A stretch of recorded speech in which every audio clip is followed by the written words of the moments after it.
சென்னையோட dream flyover project இந்த metro சுரங்கப்பாதைக்கு கீழே போகிற போது மேலே பாலம் போறது உலகத்தில் வேற எங்கேயுமே இல்லை. இப்போ ஃபெயிலியர் ஆயிருக்கு. 2 வருஷத்துக்கு அப்புறம் இதோட டிசைனே வந்து தப்பா இருக்கு அப்படின்னு இப்பதான் கண்டுபிடிச்சிருக்காங்க.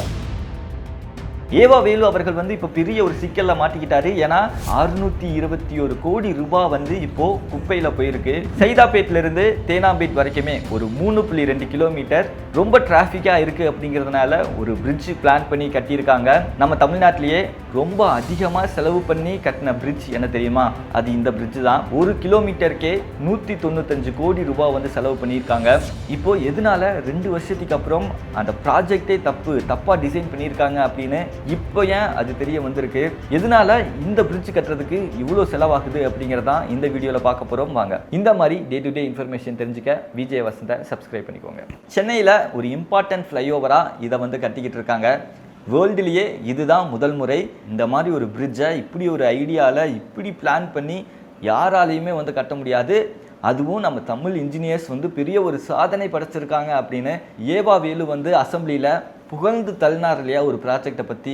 621 கோடி மதிப்பீட்டில் இது உலகத்திலேயே இந்த மெட்ரோ சுரங்கப்பாதைக்கு கீழே போகிற போது மேலே பாலம் போறது உலகத்தில் வேற எங்கேயுமே இல்லை. இந்த டிசைனை யாருன்னு கேட்டீங்கன்னா இந்த தமிழ்நாடுடைய நெடுஞ்சாலைத்துறையுடைய பொறியாளர். ஏன்னா நம்ம பொறியாளர் எப்படி திறமையானது நாட்டுக்கு தெரியணும். ஆனால் இந்த ப்ராஜெக்ட் மட்டும் சக்ஸஸ்ஃபுல்லாக முடிச்சிருந்தாங்கன்னு வைங்களேன், நம்மளே கெத்தா சொல்லியிருக்கலாம் நம்ம தமிழ் இன்ஜினியர்ஸ் அதுவும் உலகத்திலேயே முதல் முறையாக இப்படி ஒரு சாதனையை படைச்சிருக்காங்க அப்படின்னு. அப்படி இவ்வளோ பெருமையாக பேசுகிற அளவுக்கு இந்த ப்ராஜெக்டில் என்னதாண்டா இருக்குது அப்படின்னு சொல்லி யோசிச்சிங்க அப்படின்னா டீட்டெயிலாக சொல்கிறேன் கேளுங்க. சென்னையில் அண்ணா சாலை வந்து ரொம்ப முக்கியமான சாலை. ஏன்னா அங்கே வந்து நிறைய ஐடி கம்பெனிஸ் இருக்குது, நிறைய ஆஃபீஸ் இருக்குது. தினமும் ஆயிரக்கணக்கான மக்கள் வந்து அந்த ரோடை வந்து யூஸ் பண்ணுறாங்க. செம டிராஃபிக் ஆகும் உண்மையாகவே அந்த ரோட்டில். அதுவும் காலையில் அந்த பீக் ஹார்ஸ் இருக்கு இல்லையா, ஆஃபீஸ் போகிற டைமிங், ஸ்கூல் போகிற டைமிங், காலேஜ் போகிற டைமிங்கில் செம டிராஃபிக் ஆகும் அந்த ரோடு. சரி, டிராஃபிக்கை தடுக்கணும், என்ன பண்ணலாம் அப்படின்னு சொல்லி யோசிச்சிருக்காங்க. அப்போதான் சைதாப்பேட்லேருந்து தேனாம்பேட் வரைக்கும் ஒரு பெரிய ஒரு ஃப்ளைஓவர் அமைச்சிடலாம். மொத்த டிஸ்டன்ஸ் பார்த்தீங்கன்னா 3.2 கிலோமீட்டர். இந்த 3.2 கிலோமீட்டருக்கு ஒரு ஃப்ளைஓவர் அமைச்சிட்டா டிராஃபிக்கே வந்து தலைகீழாக மாறிடும். ஏன்னா ஃப்ளைஓவர் வந்துருச்சு அப்படின்னா 4 சிக்னலை ஈஸியாக கிராஸ் பண்ணிடலாம். பெருசாக வந்து டிராஃபிக் ஜாம் ஆகாது. ஆஃபீஸ் போகிற எல்லாருமே வந்து ஈஸியாக ஆஃபீஸ்க்கு ட்ராவல் பண்ணி போயிடலாம் அப்படின்னு ஒரு நல்லா வந்து யோசித்து பிளான் பண்ணி இந்த ப்ராஜெக்டை வந்து கட்டலாம் அப்படின்னு சொல்லி முடிவெடுக்கிறாங்க. அதுவும் நம்ம தமிழ்நாட்டில் இருக்கிற இன்ஜினியர்ஸ் வச்சே இந்த ஃப்ளைஓவரை நம்ம கட்டிடலாம் அப்படின்னு ஒரு பிளான் பண்ணுறாங்க. இந்த ப்ராஜெக்ட் வந்து எப்போ ஸ்டார்ட் பண்ணுறாங்க அப்படின்னா 2024 வந்து ஸ்டார்ட் பண்ணிடுறாங்க. ஸ்டார்ட் பண்ணி செப்டம்பர் 2026 அதாவது அடுத்த மாதம் இந்த ப்ராஜெக்டை கம்ப்ளீட்டாக முடிக்கணும் அப்படின்னு பிளான் பண்ணி கட்ட ஸ்டார்ட் பண்ணிட்டாங்க. பாதி வேலையெல்லாம் முடிஞ்சுது. இப்போ கொஞ்ச நாளைக்கு முன்னாடி என்ன சொன்னாங்க அப்படின்னா செப்டம்பர் 2026 அதாவது அடுத்த மாதத்துக்குள்ளே இந்த ப்ராஜெக்டை எங்களால் முடிக்க முடியாது, கொஞ்சம் டைம் வேணும், February 2027 டோட்டலாக நாங்கள் கம்ப்ளீட் பண்ணிடுவோம் அப்படின்னு ஒரு டைம் கேட்குறாங்க. சரி, டைமும் வந்து கொடுத்துட்றாங்க. அதுக்கப்புறம் தான் கண்டுபிடிச்சிருக்காங்க இந்த ப்ராஜெக்டோட மொத்த பிளானும் வந்து ஃபெயிலியர் அப்படின்னு. February 2027 விடுங்க, 2027 முடிகிறதுக்குள்ளேயாவது இந்த ஃப்ளைஓவர் ப்ராஜெக்டை கட்டி முடிச்சிருவாங்களா அப்படின்னா இல்லை, சான்ஸே இல்லை. பெரிய ஒரு டெக்னிக்கல் இஷ்யூ நடந்திருக்கு. சரி, அது என்ன டெக்னிக்கல் இஷ்யூ, ஏன் தமிழ்நாட்டிலேயே அதிக செலவில் இந்த பாலத்தை கட்டுறாங்க அப்படின்னு சொல்லி பார்ப்போமா. இந்த ப்ராஜெக்டோட டோட்டல் வேல்யூ பார்த்தீங்கன்னா 621 கோடி ரூபாய். ஏன்னா 1 கிலோமீட்டருக்கே 195 கோடி ரூபாய் வந்து செலவாகுது. 3.2 கிலோமீட்டர் அப்படிங்கும்போது 600 கோடி கிட்ட வந்துருச்சு. பொதுவாக பாலம் கட்டுறாங்க அப்படின்னா காங்கிரீட் போட்டு ரொம்ப ஸ்ட்ராங்கான பில்லரெல்லாம் அமைச்சு காங்கிரீட்டில் அந்த ஃப்ளைஓவர் வந்து கட்டுவாங்க. ஆனால் இது ஒரு இரும்பு பாலம், ஸ்டீல் பிரிட்ஜா? ஆமாம், நம்ம தமிழ்நாட்டிலேயே ஃபஸ்ட்டு ஸ்டீல் பிரிட்ஜ் அப்படிங்கிறது இதுதான். இந்த ப்ராஜெக்ட் தான் வந்து ஸ்டார்ட் பண்ணாங்க. நிறைய பேருக்கு டவுட் வரலாம், அப்போது டி நகரில் இதே மாதிரி ஒரு ஸ்டீல் பிரிட்ஜ் வந்து கட்டியிருக்காங்களே அப்படின்னு. டி நகரில் கட்டினது வந்து இதுக்கு அப்புறம் தான் வந்து ஸ்டார்ட் பண்ணாங்க. ஆனால் அந்த பிரிட்ஜோட வேலையெல்லாம் முடிஞ்சு அந்த பிரிட்ஜை வந்து ஓப்பன் பண்ணிட்டாங்க. அதனால எல்லாருமே டி நகரில் இருக்கிறதா வந்து ஃபஸ்ட்டு ஸ்டீல் பிரிட்ஜ் அப்படின்னு சொல்லிக்கிட்டு இருக்காங்க. ஆனால் இதுதான் நம்ம தமிழ்நாட்டிலேயே ஃபஸ்ட்டு ஒரு ஸ்டீல் பிரிட்ஜாக கட்ட பிளான் பண்ணாங்க.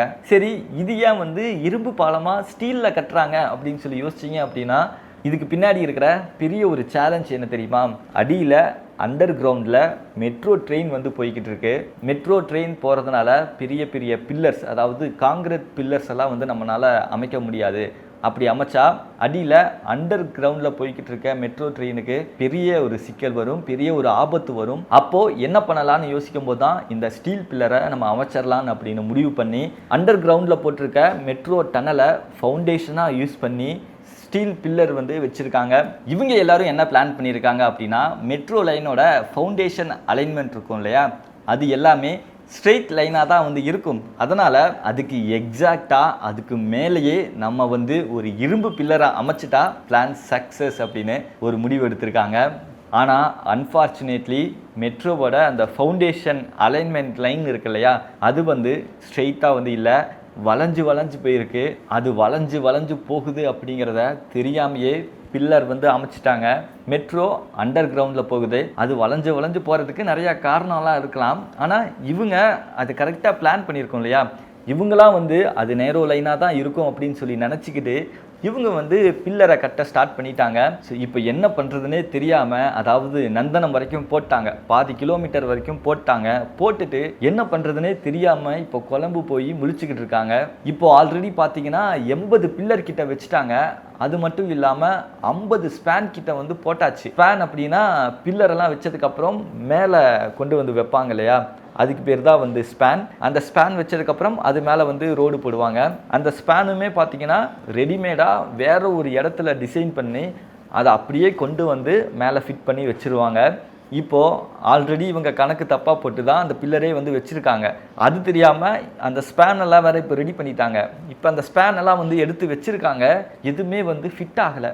50 ஸ்பேன் கிட்ட வந்து கரெக்டாக ஃபிட் ஆகிடுச்சு.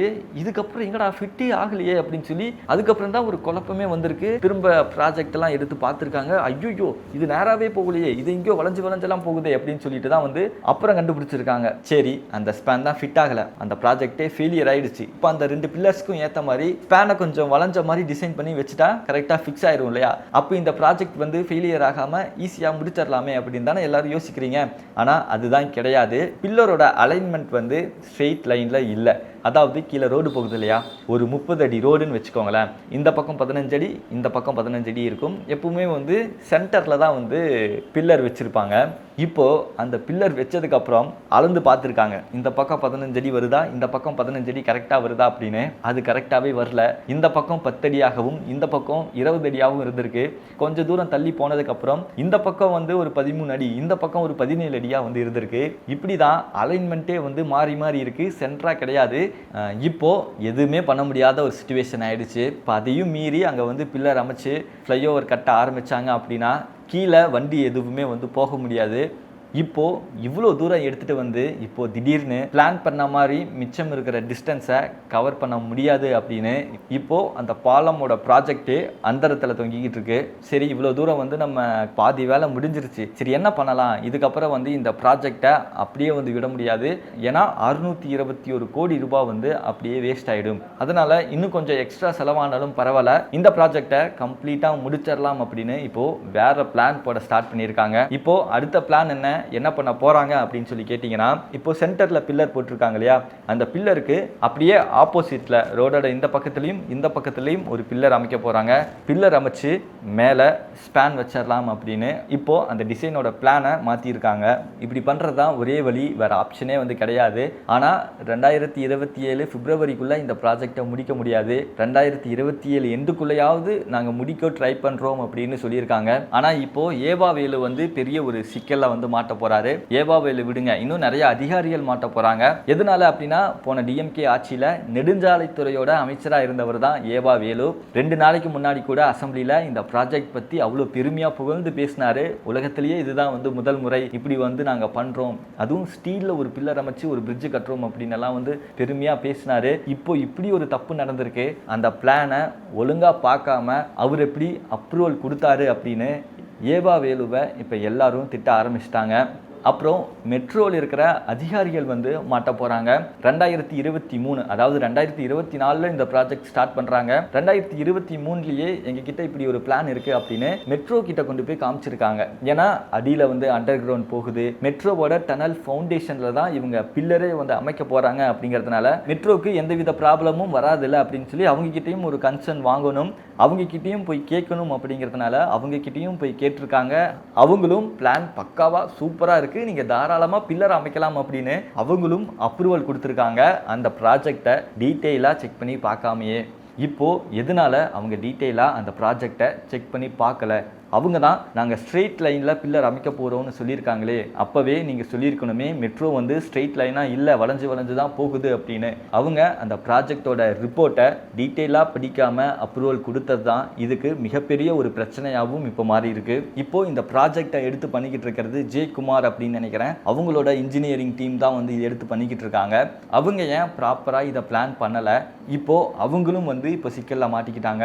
இப்போது இது முழுக்க முழுக்க இன்ஜினியர்ஸோட ப்ராப்ளம் தான். ஃபர்ஸ்ட் டைம் இப்படி ஒரு பிரிட்ஜ் கட்ட போகிறாங்க அப்படிங்கும்போது எல்லாருமே ரொம்ப ஆச்சரியப்பட்டாங்க. ஒரு வழியாக அண்ணா சாலையில் இருக்கிற டிராஃபிக் வந்து குறைய போகுது, பெரிய ஒரு மாற்றம் வரப்போகுது அப்படின்னு நினச்சிட்டு, அதாவது 2 வருஷமாக அங்கே பிரிட்ஜ் கட்டிகிட்டு இருக்காங்க. பிரிட்ஜ் கட்டுறதுனால இன்னும் நிறையா டிராஃபிக் தான் வந்து அந்த இடத்துல வந்து ஏற்பட்டிருக்கு. நிறையா இடங்களில் டேக் டைவர்ஷன் அப்படின்னு சொல்லி ரூட்டெல்லாம் வந்து பிரிட்ஜ் கட்டுறதுனால மாற்றி விட்டுருக்காங்க. மக்கள் எல்லாருமே ஃப்யூச்சரில் சேஃபாகவும் டிராஃபிக் இல்லாமல் சீக்கிரமாகவும் போயிட்டு வர்றதுக்காக தானே பிரிட்ஜ் கட்டுறாங்க.